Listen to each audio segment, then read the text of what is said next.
records if 8:39, I'm out of the house. That can only First things first, everything there is to coffee. The reason why we're held back from doing what we want to do is because of what people think about what we do. Hey, you want to grow your YouTube channel, you want to grow your Instagram, we'll want you to document the journey. Thursday I can leave early so I can take Friday off. So still everything is planned. Only difference is I think I have one extra day at my house here until the 29th. So when do you fund on the buyers on your house? On the 23rd. Of this month? So this week? But I messaged Sammy yesterday. I told him fund the 23rd, record the 24th. But he never responded. Morning. What's up, JJ?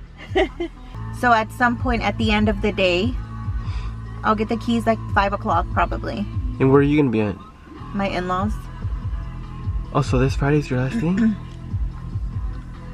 No, Thursday.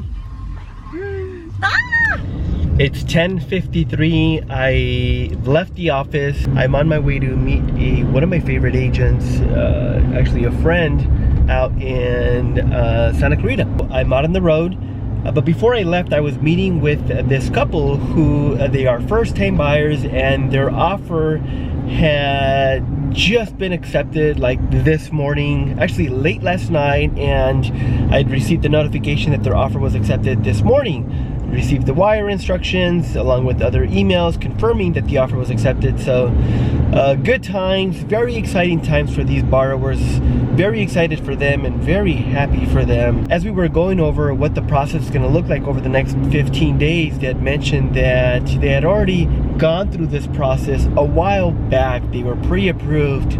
They were in escrow. Their escrow fell out. They were disappointed. They were just really hoping that this didn't happen this time.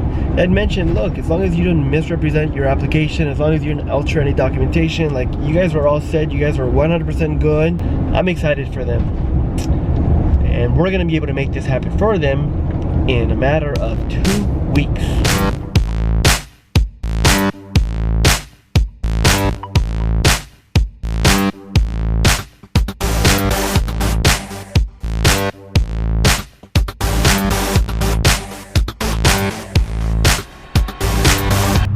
So here's what I want to talk to you guys about today. The majority of my vlogs are me in one of my cars, right? It's either in my truck, it's either in my car, or it's either on my wife's car. Now, if you've noticed and if you've paid attention, I also talk about how much I don't drive. I live 1.1 mile away from work. My son's school is a mile away from home. Whoop. The coffee shop is the same parameter. Like, it's very rare that I leave Granada Hills, for that matter.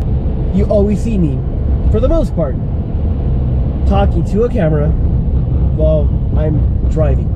I was telling my wife that, man, when I was growing up and I'd go to work with my mom in her lunch truck, right? I would sit on top of the motor, right? Because that particular lunch truck had a cover on top of the motor, right? And it was used as either a seat or for you to put some, I don't know, your belongings, right? And yeah, I guess that was the passenger seat. I don't know. So mind you, my mom was driving, my dad was driving.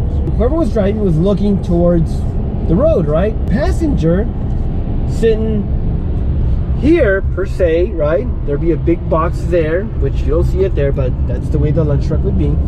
You'd be facing the opposite way. So I'd be like either looking at my dad, talking to my dad or my mom, whoever was driving, and then I'd be able to see the cars from the right side of the lunch truck. I would see everybody driving, right? But I particularly remember men driving these nice cars. Of course, I'm gonna assume they were on their way to work, dressed in a suit, very clean shaved, nice hair. Every time I would see that, I would then look towards the back of the lunch truck, and then I would look at my mom or my dad, and then I would look down to where I was at, like the floor of the lunch truck. And I remember I would always tell myself that I was gonna be that.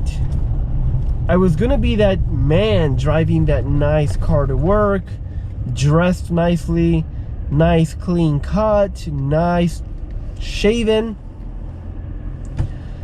because it looked nice. I look at that, that's what I pictured myself doing when I was a little kid.